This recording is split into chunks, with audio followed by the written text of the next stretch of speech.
আপনারা দেখতে পাচ্ছেন যে কলা গাছগুলো কি সুন্দর ডিসিপ্লিন করে আসলে রোপণ করা হয়েছে, প্রত্যেকটাই সারি সারি।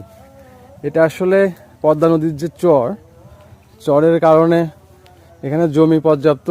তো আসলে সবাই আসলে বলেন চর বলে, চোরও বলে মানুষ অনেক গালি দেন। আসলে এই চরের যে সবজি, চরের চাষাবাদের কারণেই কিন্তু শহরে আপনি অনেক জিনিস অল্প টাকায় পেয়ে থাকেন এবং এখানে পর্যাপ্ত চাষ হয়। এবং আপনারা দেখতে পাচ্ছেন যে এখানে কত মানে শৃঙ্খলিতভাবে এই গাছগুলো রোপণ করা হয়েছে এবং প্রত্যেকটাই সারি। দেখেন, এই একটা সারি, আবার এটা একটা সারি, দেখেন যে আর একটা সারি। হ্যাঁ, মানে খুবই শৃঙ্খল করে এইগুলো করা হয়েছে। প্রত্যেকটা কলার গাছেরই সারি রয়েছে।